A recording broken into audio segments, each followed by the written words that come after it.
अस्सलाम वालेकुम नाजरीन, आज हम सुनेंगे मशहूर हिकायत अत्तार रहमतुल्लाह अलैह। वीडियो शुरू करने से पहले चैनल को ज़रूर सब्सक्राइब करें। आए चलते हैं वीडियो की तरफ। मजनू का भेड़ की खाल पहनकर रेवड़ के साथ लैला के कबीले की तरफ जाना।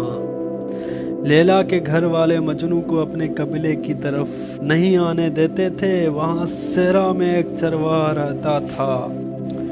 मजनू ने उससे भेड़ की खाल ली, फिर अपने सर को पनहोड़ा कर उसने खाल को अपने सर में डाला और अपनी ज़ाहिरी सूरत बकरी या दुम्बे की तरह बना ली।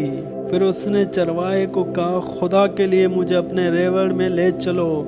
फिर अपने रेवड़ को लैला के खेमे की तरफ ले जाओ ताकि कम से कम मुझे लैला की खुशबू ही आ जाए और मैं दुम्बे की खाल में पोशीदा होकर थोड़ी देर के लिए अपने यार का दीदार हासिल कर लूँ।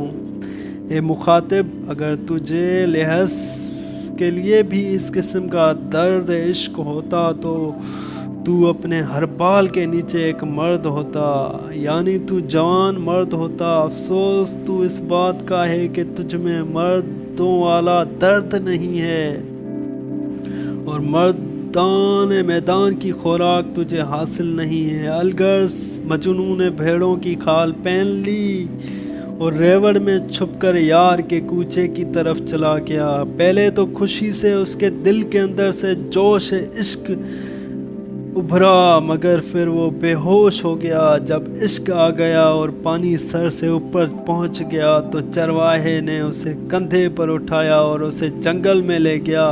उसके चेहरे पर ठंडे पानी की छींटें मारी ताकि पानी की छींटों से थोड़ी देर के लिए इश्क की आग कुछ तो ठंडी हो जाए।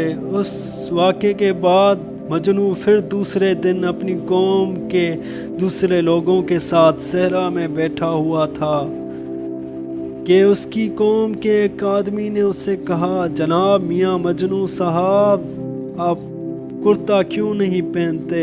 जो लिबास भी आप पसंद करें मैं उसी वक्त तुम्हारे लिए ला सकता हूँ। उसने कहा, कोई भी लिबास मेरे महबूब के लायक नहीं है। मेरी निगाह में दुम्बे की खाल से बेहतर कोई लिबास नहीं है, लिहाजा मुझे दुम्बे की खाल ही लाकर दो। खुदा करे किसी की नज़र बद ही मुझे ना लग जाए, इसलिए हरमल की धुनी भी देनी पड़ेगी।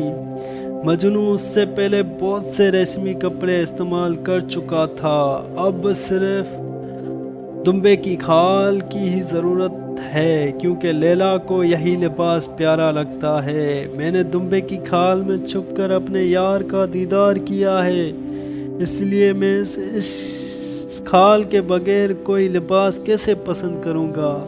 मेरे दिल को दुम्बे की खाल ही में इश्क का राज हासिल हुआ है। अगर तुझ में अक्ल नहीं है और इस राज को नहीं समझ सकते तो फिर तुम पोस्ती हो। इश्क का काम ये है कि वो तुझे अक्ल के कब्जे से निकाल ले और फिर तेरी सिफात बशरी को तब्दील कर डाले। इन बशरी सिफात का मिटाना बिल्कुल मामूली बात है।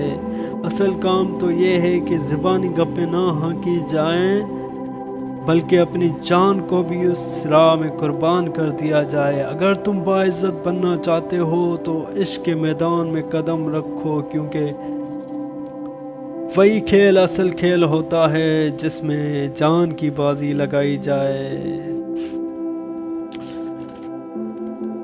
इसके साथ ही हमारी वीडियो अख्ताम पर पहुंची। मोहतरम नाजरीन, चैनल को लाइक सब्सक्राइब ज़रूर करें और बेल आइकन के बटन को भी ज़रूर बताएं। अगर कोई राय हो तो कमेंट कर दें। अल्लाह आपका हामी और नासिर हो।